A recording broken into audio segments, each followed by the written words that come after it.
Alien 8 UK. Welcome back. You found it again. The UFO Files. Broadcasting round the clock on Alien 8 UK. Red-eye listeners, insomniacs, sky watchers, van drivers on the long haul. You're tuned to the only station that stares back at the dark with you.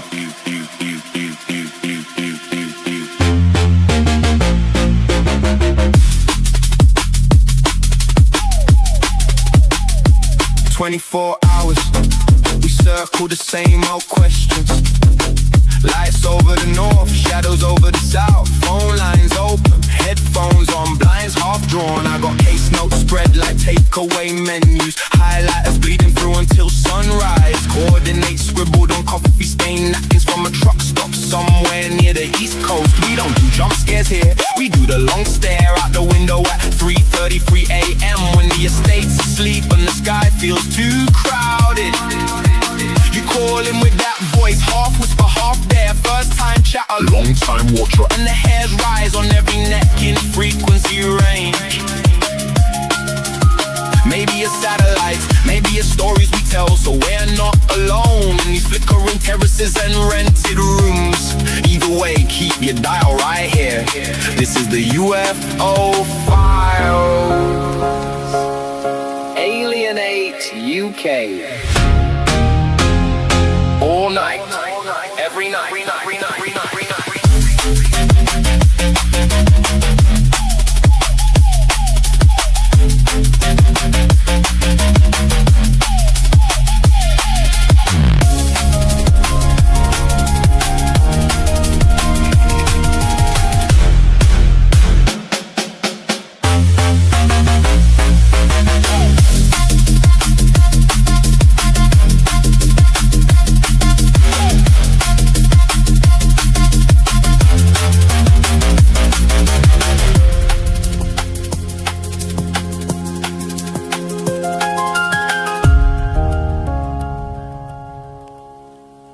Welcome back.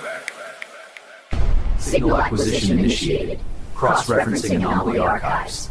Pattern recognition complete. Aether 8 online. Proceed. Hello, welcome to Alien 8 UK, the UFO Files, on this Saturday afternoon, morning, depending where you are in the world. I'm joined by the wonderful Karen Holton from Karen Holton TV. That's your YouTube channel. Is that correct? Oh, it is. Yep. Yeah. So you're going to be talking about your book, which is called Transdimensional Meet the New Neighbors. So wherever you want to start, okay, go with it. Okay. Thank you so much for having me on the show. And I love your intro. Oh my God, so lovely. It's so good. Thank you for coming on. Really appreciate it. My pleasure. My pleasure. So I guess I'll tell the audience the same thing I told you. I'm a really ordinary person. I'm not any kind of a grand poobah for ET or their spokesperson. I don't know anything about the secret space program or the Federation of Aliens or anything like that. My experience, as far as I know, is somewhat unique, although I've been told there's actually millions of us that are having these experiences. But people, we live in a time where we're being gaslit a lot. I live in Canada, and we're being gaslit by the politicians, by the medical profession, by you name it, we're being gaslit. And many of us were raised with our parents gaslighting us, because we were all supposed to fit in, you know what I mean? Yep. And so what happens is there's a lot of people out there that are having what I call transdimensional contact. Transdimensional means you're able to travel to or enter other realms, dimensions, timelines, whatever. It's a broad category, and we're able to come back to our regular lives here on Earth. And it happens a lot while people are sleeping or meditating, and sometimes, of course, when they're using psychedelics. But people will say, oh, it was the drug, or it was just a dream, or, and we gaslight ourselves. And so it's my hope to come out and speak about my experiences so that other people might go, wait a minute, I had something similar happen to me, but I brushed it off because, well, for one thing, none of us wants to fit or be social outcasts and be weirdos. But also, it's like too fantastic to be true. So we hear a lot about physical abductions, like, for instance, the Greys showing up and taking people, and they're terrified and they have these horrible experiences. We hear about other people who have all kinds of contact with the Pleiadians or the Orions or the reptilians. See, my experience isn't like any of those. I have no memory of a spaceship coming to pick me up and take me off against my will. It didn't happen that way for me at all. How it happened for me, and this is only one of many, many, many experiences that I talk about in my book. But it was around 2014. I just tucked myself into bed at night, and wow, I was experiencing a completely different reality. And there's a time differential. So while I was away, which basically means with my consciousness not here, then my consciousness was there. There's a time dilation. So I was gone for days, weeks, even months at a time. But I would wake up and it would be the very next morning. And at first, I thought I was dreaming. I thought there's no way any of this could be possible. But then I thought, well, wait a minute. I've never had dreams like this before. Never. And every night when I went to sleep here on Earth, I would wake up in this other reality. It just happened automatically, but it was completely congruent. So I picked up where I had left off, just like when I wake up in the morning, you pick up for where you left off the day before. Yeah. And it didn't take long before I actually started to love the experience because it was very positive. And I thought maybe I'll just stop there in case you have or your audience has any questions so far. Nothing from the audience yet. But so when you was taken and he's gone for like 3 or 4 weeks. Yeah.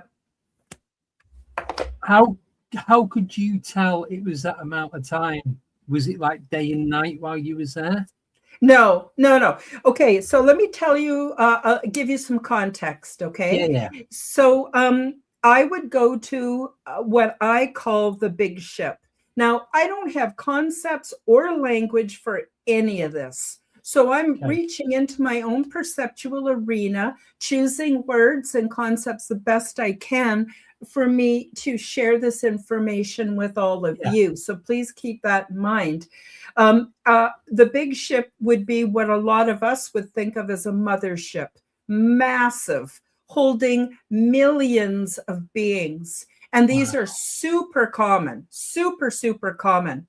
The other thing that I thought was interesting is that the reality I was in aboard the big ship, for a long time, I couldn't figure out where is the big ship. I don't understand. Is it in our solar system? Is it in our galaxy?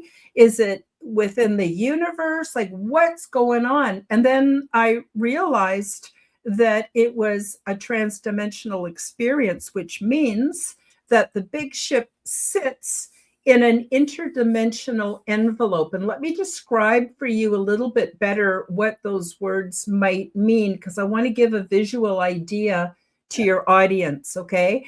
So if you imagine a Venn diagram, a lot of people know what a Venn diagram is. It's things that are separate, but there's a little area that overlaps. Yeah. So imagine exactly. Imagine so a Venn circles, straight lines. Yeah. Yes. They all intertwine. Yes. So imagine a Venn diagram that looks like an enormous daisy. Okay, it's got the petals all around the outside and it's got a center.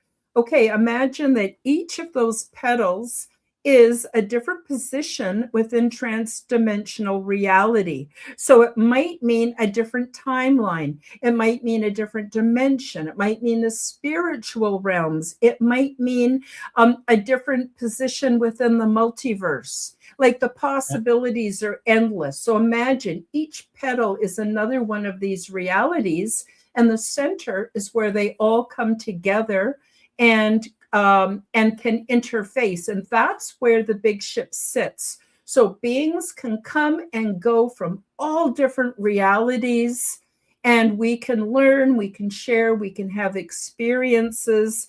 And that also explains how we can go there with physicality and without physicality, depending on our purpose. So I have two experiences that come from being aboard this big ship in transdimensional space. Well, transdimensional, the big ship is also transdimensional. It is able to move from different realities and dimensions as well.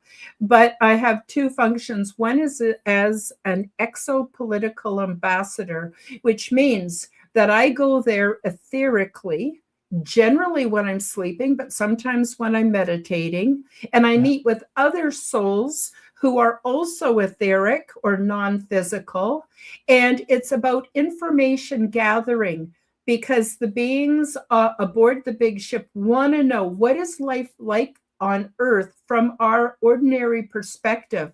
There's no point, they learned a long time ago, many thousands of years ago, there's no point in trying to get information and give information from our world leaders. This is a dystopian reality. It rarely benefits the actual people and beings, intelligent beings that live on a planet. And so they started a program where they're able to send out a frequency type of communication to everybody here on Earth. When we're ready, or when we can hold sufficient frequency, we become aware of the invitation and we start to engage. And this is often seen as the various CE5 programs. Okay, so the big ship sits in an interdimensional envelope, and beings can come and go. So the second function was during 2014, where I actually was there physically in the beginning. And then afterwards, I tried a couple of different ways. We can talk about that if you want, that I could be physical aboard the big ship, but I ended up getting an identical clone that was easy for my consciousness just to go from in my bed sleeping at night to being aboard the big ship and having a completely physical reality. Ooh, that's very interesting. So it's like an avatar, isn't it? Yeah, absolutely. Absolutely. I tried a couple things, which I think you'll find interesting. So I went there originally physically. Part of the orientation process, I have a whole chapter in my book about the orientation process, involves me and all the other newbies that were aboard walking through this kind of tube-like structure that got all the information it needed about me. So it wasn't just my DNA, it was also, my state of consciousness, my preferred ways of learning, trauma that I had undergone in my life, susceptibilities, fragilities, whatever, but also past life imprints as well. And all that information is gathered so that they could serve me to my highest good and to my highest purpose while being aboard the big ship. So I thought that was super interesting. So originally, I tried a couple of ways of being there physically after I no longer needed to take my body. So the first way, and I think you'll find this also interesting, is so they have what I call, this is all in my own words because we have no language there. There's no words, no English, no earth languages. It's all telepathic, right? So the first way we tried is what I call the one size fits only clone. And it's interesting how much these clone bodies look like what we consider to be stereotypical grays. Now, I'm sure there's many different origins for the grays. Some are more robot-like and some are hold consciousness, depending. So anyway, I tried one of these clone bodies, and it worked beautifully. My consciousness transferred to it beautifully, but I psychologically did not deal very well with the change in my appearance. But these clone bodies, they have large heads, large eyes. They have a film covering the eyes that make them look like they're big and black, but really they're for protection. When we go into one of these clone bodies, even though we're there as a consciousness transfer, our vision is very sensitive. We use these clone bodies only for a short period of time. So there's no need to eat or drink or sleep or go to the bathroom, because you're not in them for very long. And they're usually there for some purpose. But anyway, there's no hair at all. The ears are underdeveloped, the nose, mouth, very almost fetal-like. But it does allow you to have some physicality. Anyway, I got to tell you, the first time I tried it, well, actually, I think I only tried it maybe a couple times, one time for sure. And I looked in the mirror and I psychologically did not handle it very well. Let me just put it to you that way. I found it too strange and I was not comfortable. And they want us to be comfortable. And so, but I also tried another thing that I think you'll think is funny. And that was a consciousness transfer with another being that lived aboard the big ship. So I was only there for a couple of days and they were in my home for a couple of days. And of course, people were trying to get a hold of me because I can't tell people, at least then I couldn't tell people what I was up to. I mean, it was just too weird and too strange, right? But anyway, when I came back and the other being went back to the big ship, I ran into a friend of mine at the supermarket and he says, Karen, I was so worried about you. You didn't answer the phone. You didn't answer the door. Well, I couldn't tell him, gee, I swapped bodies with another being that was aboard a spaceship in interdimensional space. Like, I couldn't say that. So I just, whatever came into my mind, I went, oh, I was depressed for a few days, but I feel much better now. No need to worry. And that was all I could say. And then, of course, I was given a clone body, and it looks and feels exactly like my body here on Earth. In fact, it was even fairly close to age appropriate. I had long white hair at the time. It looked very much like me, but it had none of the imperfections. So my thinking was clear and sharp. I felt more well than I had ever felt in my life. I didn't have arthritis. I didn't have scars. Like, it was like a perfect condition of me, and it was awesome. I got to tell you, it was absolutely awesome. And it didn't take long before, when I would wake up and it would be morning and I'd be back in my little bed and I'd be fumbling for my glasses because I can't see very well. My back would hurt, my feet, like it was like, oh, I'm back, after feeling that freedom and that amount of wellness. And they're all extremely well, all the beings that are aboard the big ship. So I was going to ask, so when you first went into one of these other bodies, not because you've explained the psychological side to it, I think I'd be the same. It just, your mind would just, it's that initial reaction, isn't it? But did you still feel like you? Because it's like you've got the conscious side to you and you've got the physical side to you.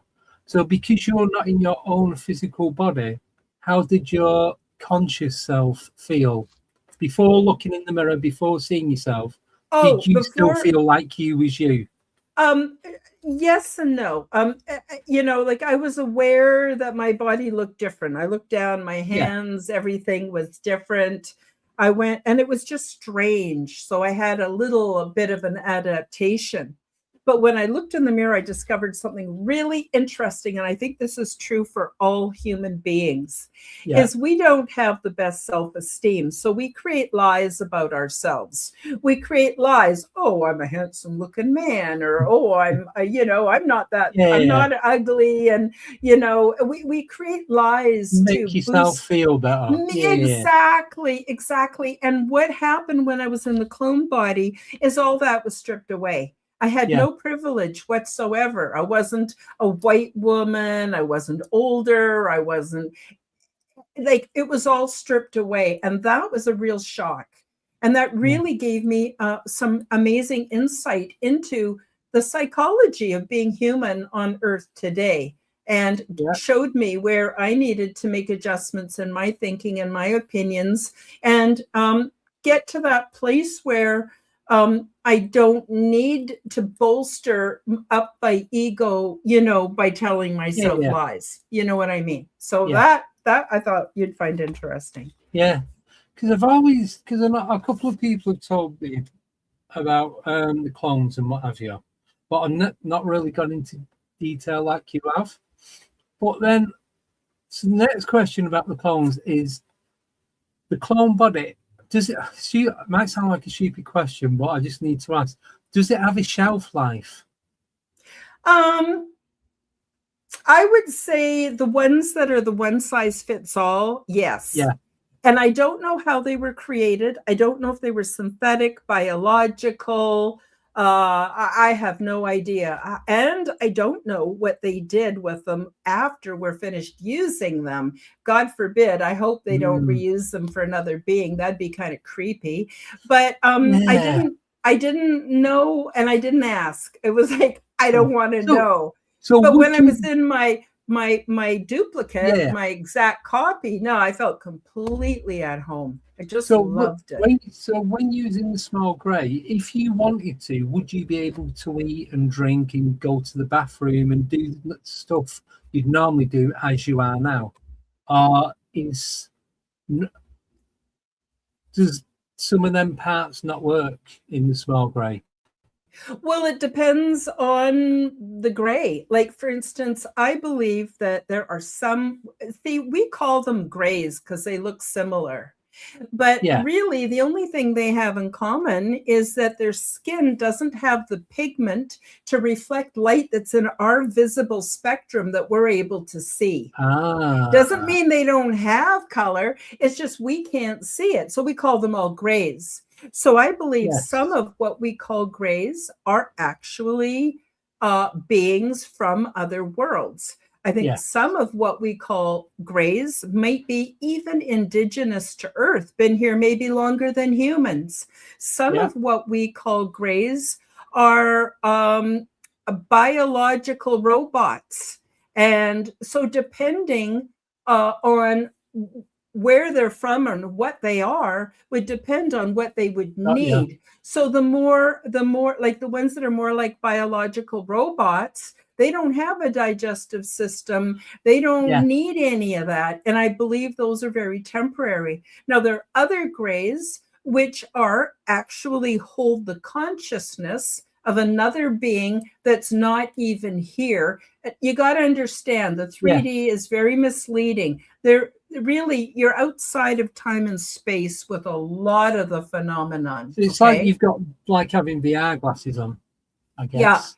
Yeah. Now, from what I understand too, the reason they have these big black eyes is they have a coating, coating on them like a contact lens, because their eyes are very sensitive to light. Every world has different illumination, different everything. So that's another thing. I hear people say, oh, I went on a spaceship and I went here and I went there and I went to this world and I did that. And I'm wondering, how the hell is that possible? Like, it's not that I don't believe them. It's that I can't figure out how that's possible. Every world has its own circadian rhythms, its own gravity, its own atmosphere, its own germs and bugs and microorganisms. They're all unique. They're similar, but they're all very, very, very unique. So there has to be a way to climatize the body, the physical body. So even when I was on board the big ship, Initially, I believe I was there physically. Then later, with my identical clone, I still had to go for reconditioning aboard the big ship. And the reconditioning is done in what I call the healing pods. They're these big pods. They're very organic inside. They open up like a clamshell. You get in, it's very mossy and almost moist, like a rich, dense forest, very much like that. I always found it so relaxing. I would fall asleep while I was in there. And while we're in there, we're being treated with frequencies, which could be aromatic, could be digital, could be light spectrum, like but it's all frequencies that work on the body to recondition it so that we can all have this common life amongst millions of very diverse beings. Not like Star Wars diverse. They actually look a lot like us, but a lot of diversity, and we can all live together and coexist. And the same is true when we go to other worlds, like in the case of the intergalactic pre-settlement program or the resettlement program or anything like that. However, when I would come back to Earth, like I was gone every night consistently for 3 months of our time. Wow. But my life experience while on board was more like 3.5 years, much more extensive than what the time allowed. So in the beginning, I thought I was dreaming. Then I thought I was crazy, just stark raving mad. I'd never heard about this before. I never heard about anyone having anything like this before. And eventually I realized, no, this is a real thing. And then I had to process it. And it took me years to process it. Sorry, I went off on a tangent. I can't remember. No, you're fine. So I was going to say, so did they give you a reason why you was chosen? No, they never did. Oh. And it was just, I guess, part of my natural life that I was supposed to be there. I think the reason, though, they released my memories and they allowed me to keep many of my memories is because they knew I would write a book. They knew I would tell people because I'm just that kind of a girl. That's how I roll.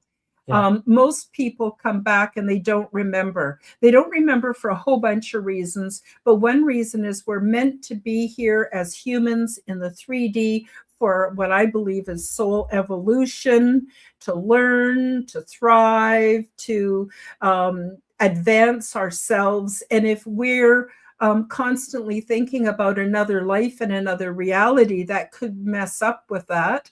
Then the other part of this is, if you don't remember, there's nothing to tell. And if you get bothered by 3-letter agencies who want to know everything, you don't have it to give them. So I think there's a lot of reasons why people don't remember. But I think if they're sincere and they want to remember, they'll start having little flashes and bits of memory. And that's can happen either while they're under the influence of psychedelics. And I'm not recommending psychedelics. I didn't take any psychedelics, not even cannabis, when I was having my experiences. So I'm not suggesting that, but I am saying it seems to me from what I've heard. And then also meditation. The better we get at meditating, and it isn't just meditating, these experiences change us very, very much.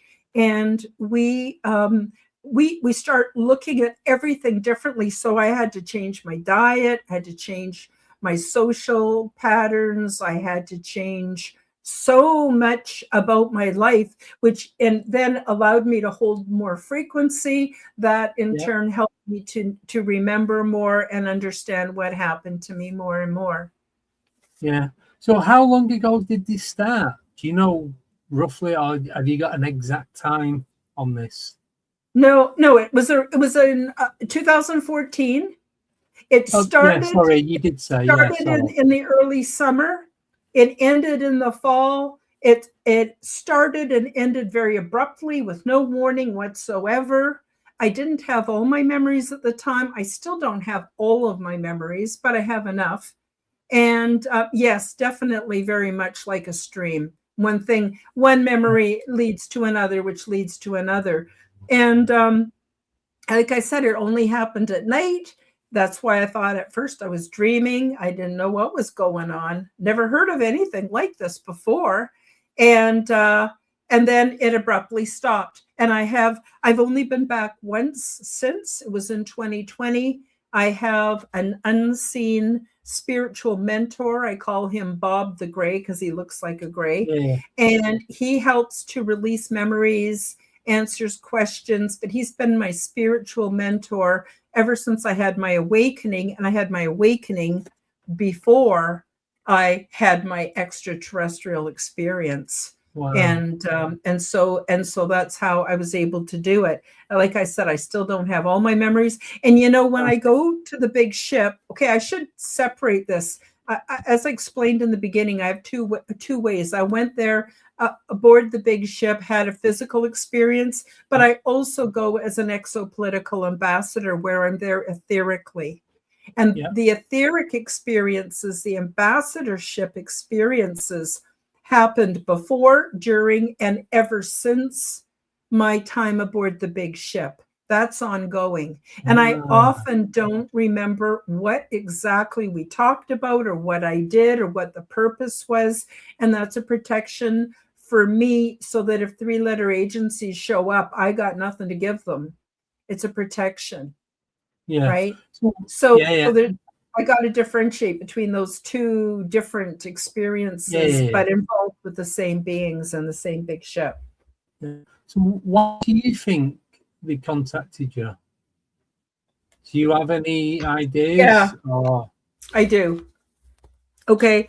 I'm not going to get into details, but I will say I had a horrific childhood, absolutely horrific, with unbelievable trauma. And what trauma does is it opens you up. It opens you up because you're desperate for help. You're desperate for contact with something. We need love in order to exist. We need certain things psychologically in order to function and to stay alive. I wasn't getting those things, so I believe it opened me up for these ET and other spiritual experiences. That's what I believe. Because I had no choice. My life was so horrific. I couldn't afford to piss off God. So I always stayed close to God. God was something that was like my surrogate parent. You know what I mean? Yeah. Somebody to love me that I could love back that would help me to survive. Yeah. And so I think that's a large part of it. But then also I have a history of contact in my family. My mother's mother. Do you want to hear about her contact? Yes, because I was going to ask you, was there anyone else in the family that had anything going on? Yeah. And it's all in my book, guys. Everything I talk about is in my book and so much more. So I know I'm pushing my book, but at the same time, I believe that it's really important information and another perspective and another piece of the puzzle that everyone needs so they can form their own analysis and come to their own understanding, by piecing things together. But anyway, my grandmother, okay, so this is in the early 1900s. This is in Eastern Canada.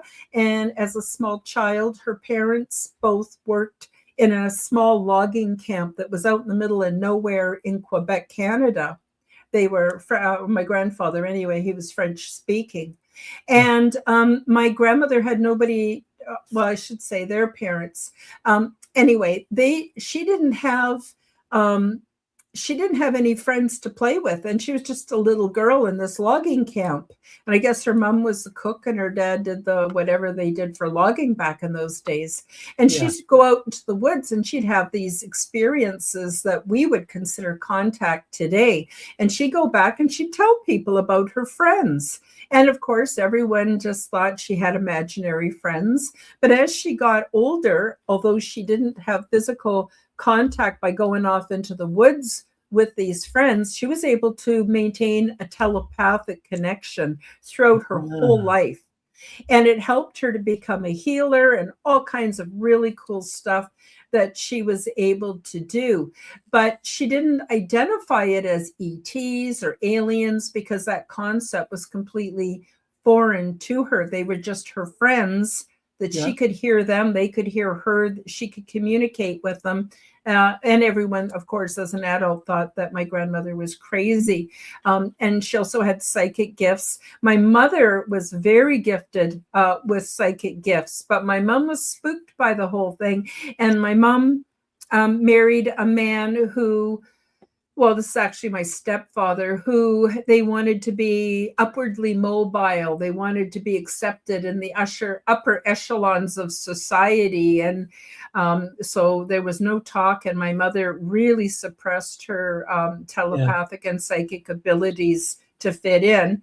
And then there's me. And you know, I've always been weird. I've always talked to people about it when I was a child. And then this is the other unfortunate thing that happened, is when I talked to my mom or other people about some of the other paranormal experiences, not ET contact per se, but other paranormal experiences, they would say, don't talk like that. People are going to think you're crazy. And in fact, I'm lucky, because other people who did talk like me did end up in insane asylums.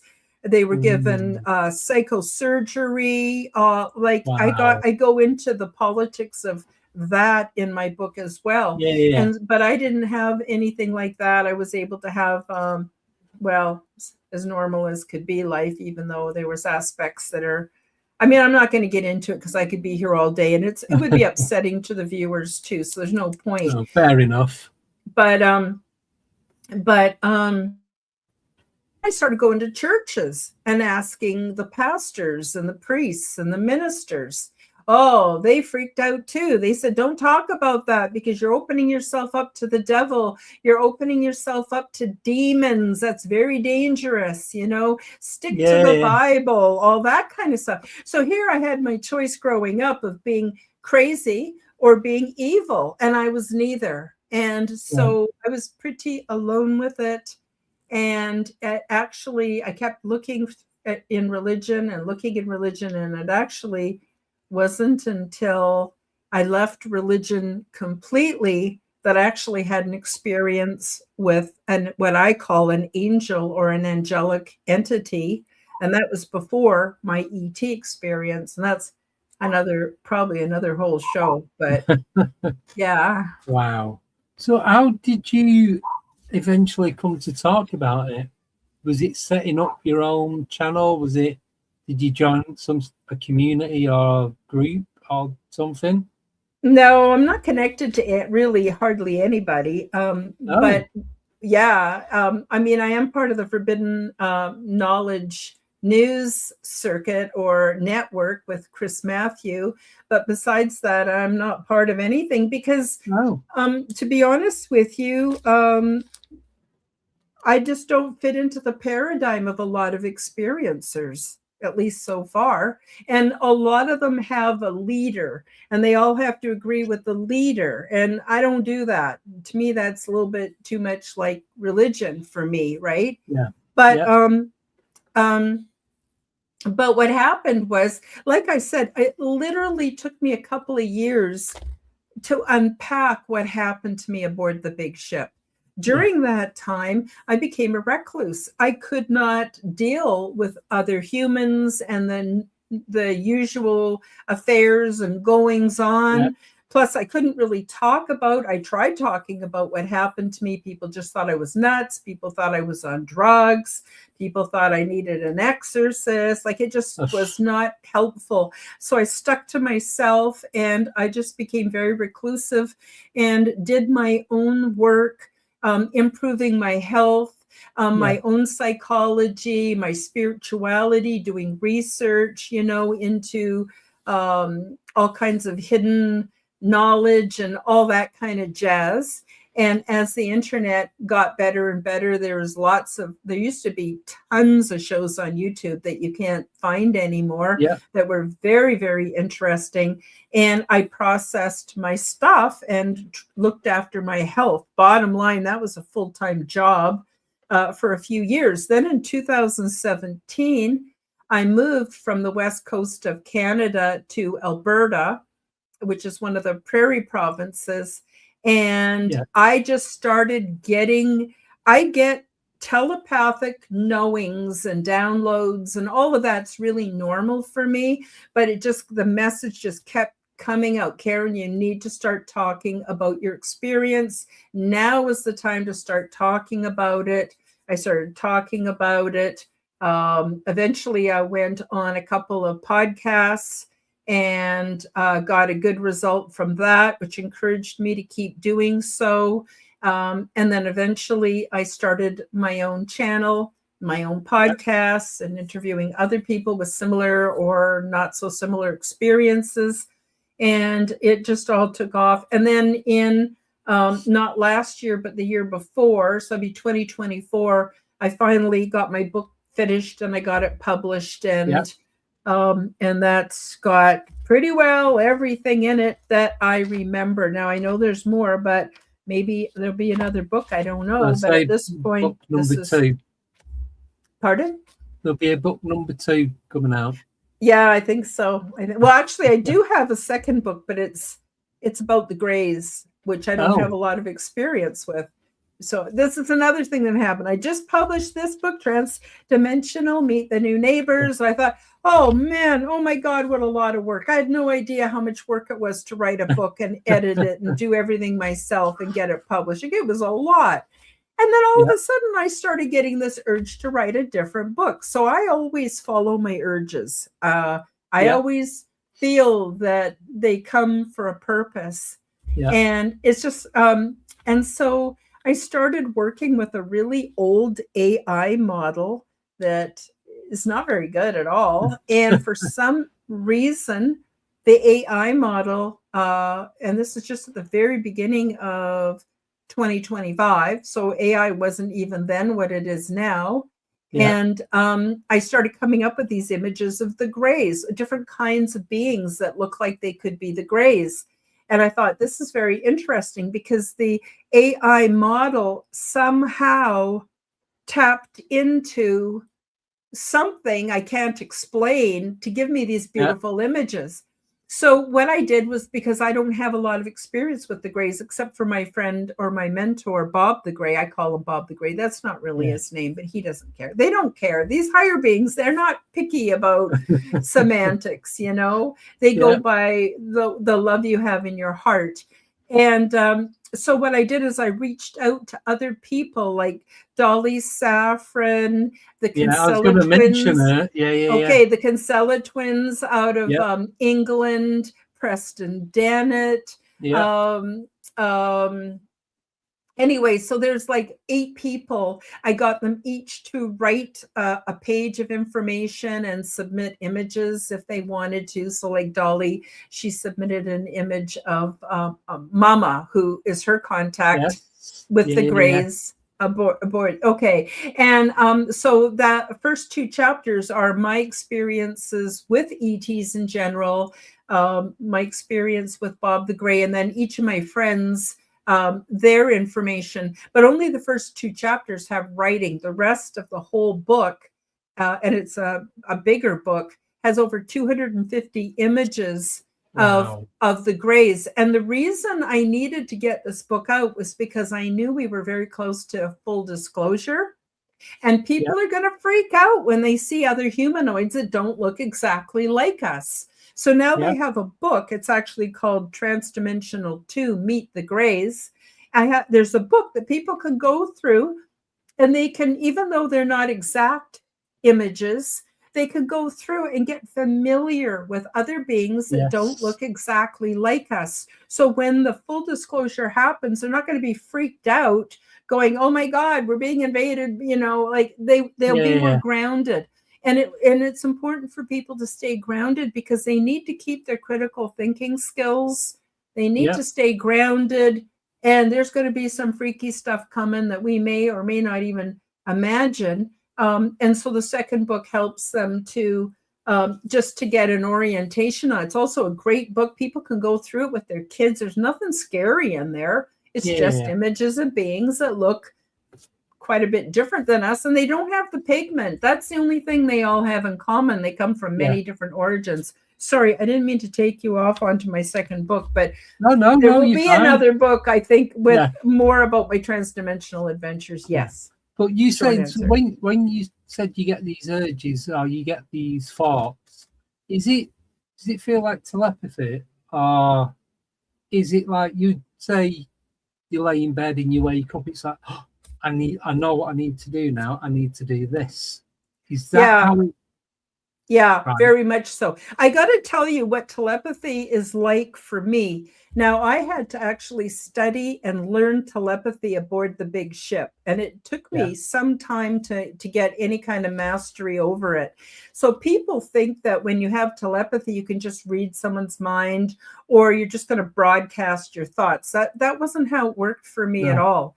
How it worked for me is telepathy is completely nonverbal. So I would get combinations of like short film clips that would just run automatically in my mind's eye. It includes symbols, overlays, spontaneous knowings, emotion, body sensations. And over time, you learn to sort of read how you're receiving to kind of get an idea of who might be sending the information. But eventually you realize it doesn't matter who sends it because it's all coming from a beautiful place of love and peace and goodness.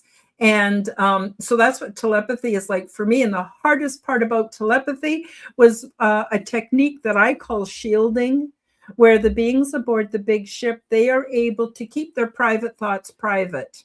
Yes. And they're able to share information with a select few, or perhaps they're able to share that information with a group.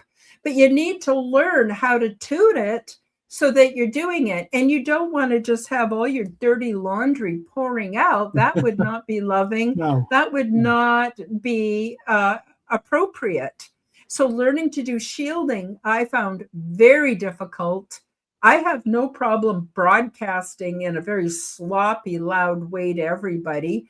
So learning how to dial that back to just a few, to tone it down, to keep the human part of it out was really quite a challenge. So I wanted to let you know that. So what happens for me, I could be watching a show on TV. I could be out in the garden. It doesn't matter. All of a sudden, I just get a very pleasant, warm feeling and a spontaneous knowing, or an overlay where I'm looking with my physical eyes, but I also see the imagining overlay, the visualization. Yes, right on top of. Right. So or a combination of the two. I get these. So if I'll be doing whatever I'm doing, whether I'm at work, at home, shopping, sleeping, like you watching TV, and I'll get this idea. And it'll be something that I've never thought about before. Yeah. Or something I might have, maybe not. But then I'll get this idea and then I'll get a visualization of, oh my God, that's going to work. I can do that. Yeah. I didn't realize that was telepathy. Absolutely. I just thought it was some sort of creativeness that was kicking in. And I just went with it. And until you've explained it like that, I'm like, that's me. That's not. But the majority of what you said, say 75, 80% of what you said, is what I get. Not all the time, but just as when it happens, you know it, and it's significant.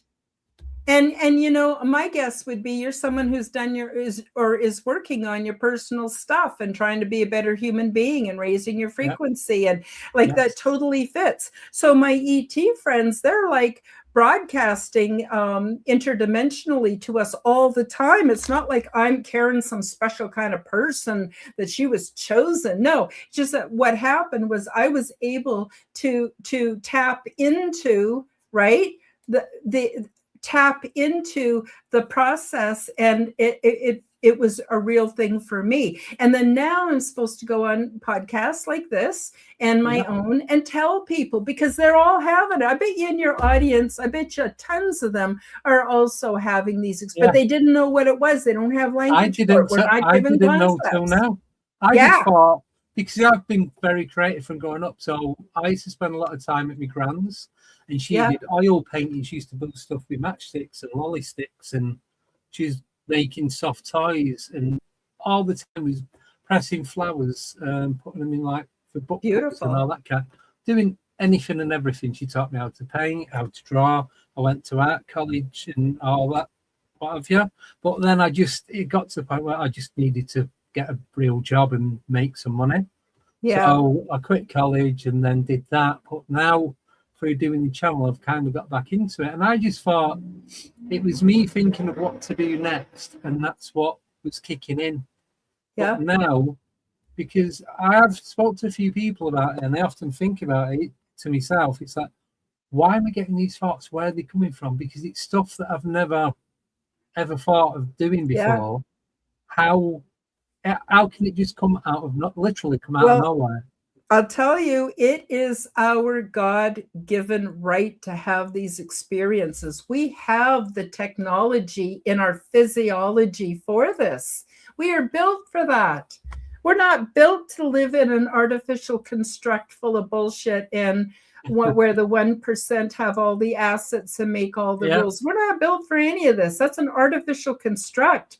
But you got to step out of it in order to then start to realize there's other ways of living and being. I highly recommend people watch the podcast called The Telepathy Tapes, which is about nonverbal autistic people who are highly telepathic, highly, and all the stuff that the Kai Dickens, who is the producer and the creator of that podcast, everything she went through to prove that this was a real thing, that, into the scientific and everything. I highly recommend people listen to the telepathy tapes. It will really give you a good understanding on how telepathy works. So the other thing is that then we open ourselves up, we start having this, then we start getting the urges to do the CE5. So we call CE5 human initiated contact, but is it? Maybe we've already been contacted and it suits us and fits with us to then reach back out to in our 3D world for proof of these experiences. So you can imagine, this is pretty exciting stuff. I've got goosebumps just listening to it. Yeah. Wow. So that's where it is then. That makes a lot more sense, because otherwise it's just, I'm getting these thoughts from nothing. I'll just be driving along at work, just doing what I'm getting paid to do. And it's like, I need to go home now. I need to go and I need to do this because I should have done this ages ago. Yeah. And it's just there. And it's just like, it just there. That's the only way I can explain it. It's just there. That's all I can tell you. Yeah, and it's a real thing, but you kind of got to experience it to really understand it. Another weird way that it manifests for me is when I'm traveling, I always find these old women who should not be left alone. They can barely walk. Sometimes they can't walk. They're of foreign descent, so they don't even speak English. And I know right away to go and offer my assistance and help them find a seat, get them a drink, help them to go to the bathroom, make sure they're comfortable. Nobody's looking after them. And so I look after these old people. It's happened to me several times. I can't explain it. But it's just it's like we're not just downloading from ETs. We've got the whole spiritual realms. People don't realize angels are a real thing. There's the spiritual realms. We're surrounded by love. But you know what?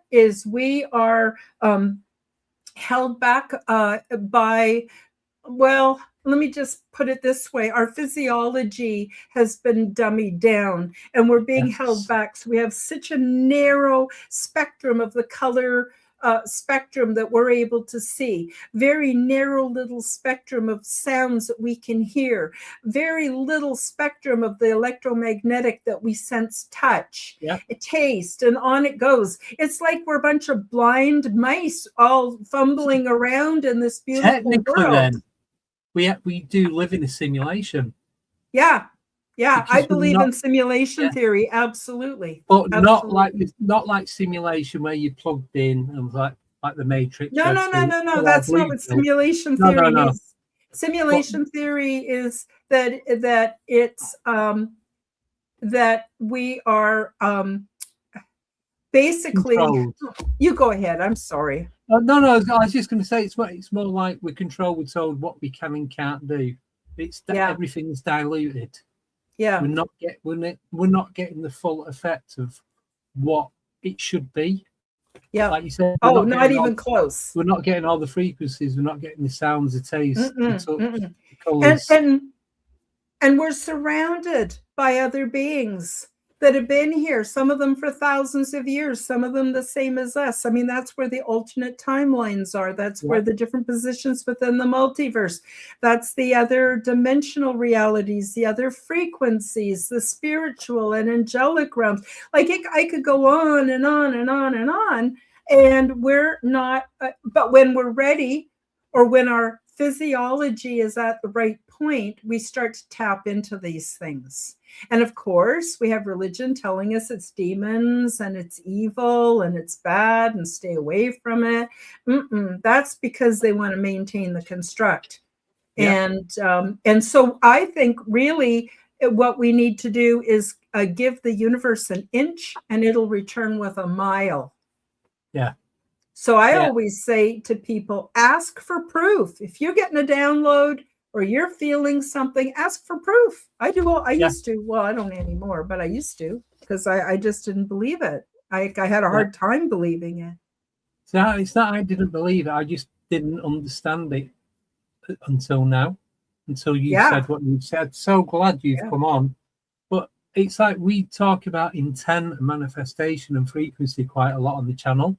And it's just every time we get another guest coming on, they give us another piece, another couple of pieces of the puzzle, and it's just everything's just started. It's just more and more slotting into place.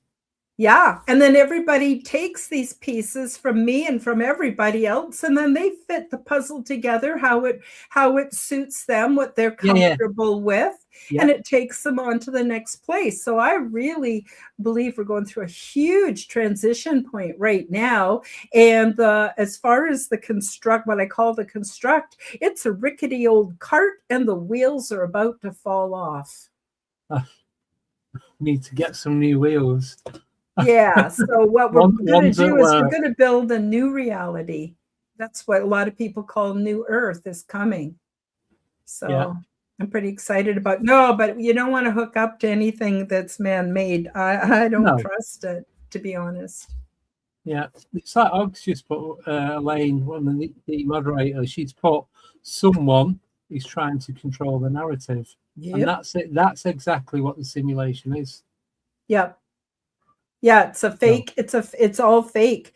And, I think the movie The Matrix is more of a documentary than a fantasy show, and, people say, well, how do you step outside of it when that's all you know? It's like a fish doesn't know what it's like to be in water because it's lived its whole life in that environment.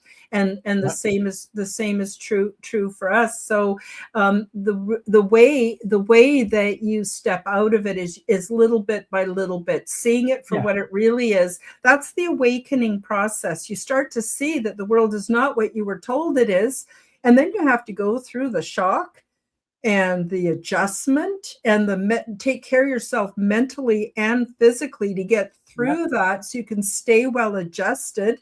And just when you think you've got your footing, there's another layer to the damn onion, you know, and it's a lifelong process of stripping off all this BS. And then you start to have these other experiences and you hear other people having them and you went, oh my God, they're real. You start to build a whole new reality. It's very exciting. And so I think there's a lot to be really hopeful for. I hope I can come back sometime and talk about, I didn't 100%. Talk about the big ship and how it works and how it's biological. It's a conscious entity in itself.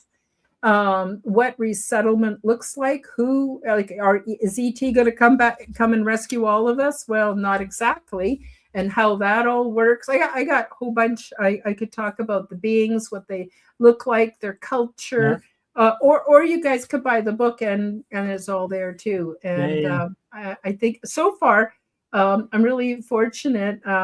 Everyone who's left me a review on Amazon has given me 5 out of 5 stars. So I'm Wow. really, Well, because there I'm you not go. an author. It's not like I know how to do this. I just was Well, you're sharing. saying it, you guessing you're just saying it as it is, how it needs to be told to the, Yeah, just awkwardly and in my own way, just, but not you know, using all sharing. technical term and jargon and all that. You're just putting it out there as to Yeah. how you experienced and dealt with it, I suppose. So you can see why it's so important that I was able to go through the awakening process, which seems to never end, raise my frequency, which I call ascension. I don't look at it in Christian terms. I look at the ascension as being raising frequency. We're ascending in the frequencies, right? But there's other stuff conspiring for our success. There's all kinds of flashes coming from the intergalactic sun, and there's our sun has gone nuts, and there's so much going on. Like, it's huge. Yeah. And I think it's all conspiring for our success. And I know, So, bottom line, that we're deeply, deeply loved and cared for. I think that's really important too. I've got 2 questions for you, if that's okay, Sure. before we finish. The first one for me. So when you first realised all this, that this is the path that you need to go down, this is the right way to do it, and how you feel you should be doing it. Yeah. From that moment, did you, looking back, have you realised that you've changed? Because since I started doing the meditating, which is probably around about 2 years ago, very rare I get in a bad mood. I might wake up and aching, or that injured me back a couple of weeks ago, and I just thought I just needed to rest, to recuperate, to get better. Obviously painkillers as well, but other than that, on normal day to day, I don't really get, I don't wake up in a bad mood. I don't go to bed in a bad mood. I'm pretty much just me all day. People might wind me up, like when I'm driving about, like cut me up and people not looking and not indicating, the general stuff, but only lasts for a couple of seconds. But other than that, nothing really bothers me anymore. Oh, it changes you profoundly. You have no idea where I was, what I've come through, and where I'm at now. No idea. It's miraculous. Wow. Even my body has changed. I spent most of my adult life weighing over 320 pounds. That's all taken care of itself. No, I mean, not exactly skinny, but I'm pretty healthy for an old woman. But I'm like you, I have so much contentment. I'm so happy, just whether I'm doing the dishes or spending time with my cat or out in the garden. I just feel this peaceful contentment. It's just everything's just nice. Everything changes, everything. Now, sometimes if I watch too many alternative news reports, I can get wound up, but it's easier for me to calm myself back down. The other thing is I just have a sense, I guess what it really is I stopped looking for external experts and I started going for internal experts. What a difference that makes. So that it doesn't matter what's going on. I have internal conduits or something to experts that can help me if I need it. So what that means is no matter what happens in this world, I have my own back, and there are other forces that also have my back. So I can relax and I can enjoy what it means to be human on this earth. And it's a beautiful world we live in. And we can have more compassion. So instead of me getting pissed off at somebody, I can go, oh gosh, Karen, you have no idea what they've been through in their life, how they got to be that way. And that's their perspective, which they are entitled to. So I can just let them be them, and I can just go back to being me. It's so simple. It's so beautiful. It's like I said, it only lasts like a moment, but it's like that's for them to deal with. They be them, I'll be me, and that's it. And I've noticed the more I'm like that, I don't know if it has a knock-on effect. I'm guessing it does, but then people around me they pick up on it. Like when you're in, like actual people meet in rooms with people, Mhm. but even virtually as well, like we're talking now, and I'm getting the goosebumps and everything. But it must have a big knock on, like a butterfly effect. Does absolutely. People who want to do more research into this, they can access the Heart Math Institute. I believe they also have websites. They may have a YouTube channel showing that your heart produces this powerful toroidal Yes. field. Everything is toroidal fields within toroidal fields. Everything we do has an effect. Every time we choose to eat well, every time we choose to get enough sleep, every time we choose to be kind, we're having an effect on the whole. That's how important we are. And the small piece we add, we may think it's nothing. Like even these old women that I find and take care of, I don't even know their name. I may only, see them for 2 hours or whatever. I know I made a difference. We're all making a difference. One step at a time, awkwardly. As far as being online, you and I, we are also communicating outside of time and space. So that's why you can get a physical reaction from something I say. I can send healing to you. I can send healing to other people. I do it all the time. And it's all good and it's all valid and it all works. Excellent. Thank you. Just quickly, so Sarah's just put in the chat, she put her body changed, her eyes changed and her hair went curly. Now, I've had brown eyes from being born. First few weeks they're pretty much always blue, but then they went brown, then hazel, then they become green. But my eyes do change colour quite a lot depending on the weather and the seasons. But they've never been blue up until about 18 months ago. They've gone from green to blue. Like the blue of the lights behind me, they're not as deep as that, but I've never ever noticed them being blue before. I got a theory about that. Now, this is not something I've downloaded from higher guides or anything. This is just my own human personal theory. And that is that we are part of an intergalactic, many, many different races of humanoids. We're part of an experiment. And as time comes to whatever, fulfillment or whatever, the parts of us that are so it's tied into our DNA, but it's also, if you know about epigenetics, you know that we also can affect our DNA depending on our beliefs and our practices and stuff. So what's happening is it's starting to come out where we're starting to show physical evidence of the dominant strain or the dominant features of our DNA from the original intergalactic experiment. So I think it's many different races of humanoids. I think we're all the same species. And now it's starting to come to the fore. And some people are looking way more lizardy, and other people are looking more Orion-y, or you know what I mean? And that's my theory. I have no proof, no scientific evidence. I am pretty much nobody. Well, I mean, I'm somebody, but you know what I mean? I'm not important from the way you are, but I know what you mean.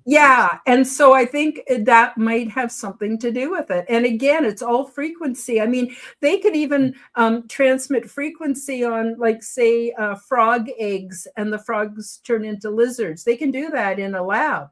So it kind of sort of fits why we might be going through some physiological changes. Because I think if I've changed my frequency, then obviously frequency includes sound and colour. So it's all frequency, all of it. It is. So last question for you, and this is from Elaine again. So she's put, does Karen astral travel? I do, but I'm going to say something, go out on a limb and say something. This is just my opinion. I think that out-of-body experiences, near-death experiences, astral projection, lucid dreaming, and more are all different facets of the same phenomenon. So I don't look to see if I've got a silver cord attached to my body. I'm just so into the experience. So I could be lucid dreaming. I could be having an out-of-body experience. I could don't be astral care. traveling. And I don't care because I am so happy and Yeah. so in awe of the experience. But I think they're all, and remote viewing. I think it's all Yes. part of the same phenomenon. Yeah, definitely. guess. Totally agree with you on that. Because it's just different ways, different aspects of doing the same sort of thing. And it's like how you as a person are able to do it, because obviously we're all different, so not everyone can do it the same way. So that does make a lot of sense. Really does. It's kind of tomato, you know? Yeah. Same but different. Yeah. Yeah. Wow. Well, thank you so much for coming on. Oh, you're very welcome. My pleasure. This is my job. So now I'm over 70 years old. Wow. What am I going to do with the rest of my life? I'm going to do what makes me feel good and satisfied and happy. And I'm just going to tell my truth and just keep telling my truth, answering questions, getting into these amazing discussions. And I'm hoping that other people who've had some similar experiences can then stop gaslighting themselves and validate how important we are and how special and how beautiful we are. Yeah, we'll definitely need to get you back on. 100%. I can't just leave it there but I think doing an hour is just the right amount of time, because then it leaves it open then for you to come back on. So but yeah, massive thank you for coming on. Absolutely loved everything you had to say. You're very welcome. Like you Thank said, you for having me. 75-80% I completely get. The other 15-20 it's only because I've not experienced that. So it's not that I'm disagreeing with it. I just, until that ever happens to me, if it ever happens, and I'm not Fair going to know enough. what, it's amazing. It really, really is. I don't doubt anything that you've said. So thank you so much for coming on. Oh, you're welcome. Big thank you to Jen for putting us in contact with each other. Yes. And also thank you for your live chat audience. They're very kind. They've said so many kind things to me. Thank you. And I'm going to send a bunch of love out to all you guys. Thank you. I can do that because I know how. I'm a freaky old lady. I'm sending love for all of you. And even for you and your back, so you can be better. Oh, thank you. Yeah, well, I'm back in work Monday. Okay. Yeah, not because I want to, but because I have to. yeah, we got to do what we got to do. But what we'll do is the next one we'll do it so it's open to everyone, not just the members chat. But we'll sort something out after this, if that's okay. If you're okay to hang on for a few minutes. However you want to do it is all good for me. Perfect. It's all good. Well, yeah, thank you again. Thank you, Arg and Sarah and anyone else who's watching. Sober Carper. I can't see most of the names. But yeah, it's been great. So that's it. I will be back on Monday with Abby, where we're going to be talking to John Hanson, ex-CID, where he's going to be talking about UFO cases that he's got in his archive. And then Wednesday and Friday. So until then, have a wonderful weekend. Take care. See you all soon. Bye-bye. And thank you again, Karen. An absolute pleasure. Very welcome. See you later, guys. Bye-bye. Signal acquisition initiated. Cross-referencing anomaly archives. Pattern recognition complete. Aether 8 online. Proceed. Welcome back. You found it again. The UFO Files. Broadcasting round the clock on Alienate UK. Red-eye listeners, insomniacs, sky watchers, van drivers on the long haul. You're tuned to the only station that stares back at the dark with you.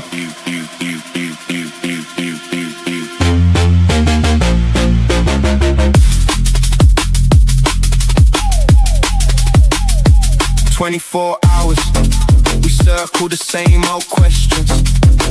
Lights over the north, shadows over the south, phone lines open. Headphones on, blinds half drawn. I got case notes spread like takeaway menus. Highlighters bleeding through until sunrise. Coordinates scribbled on coffee stain napkins from a truck stop somewhere near the East Coast. We don't do jump scares here. We do the long stare out the window at 3:33 a.m. when the estate's asleep and the sky feels too crowded.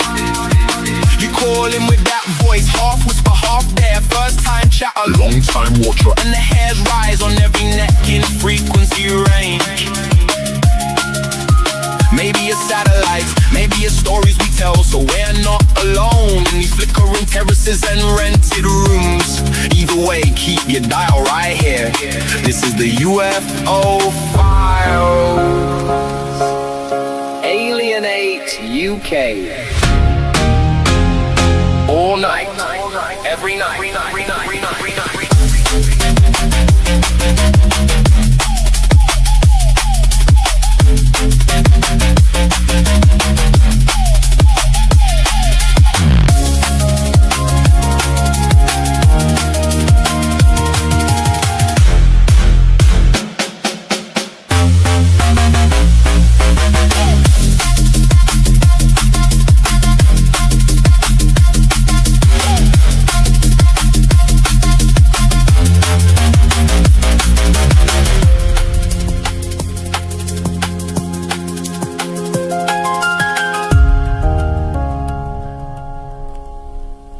Welcome back.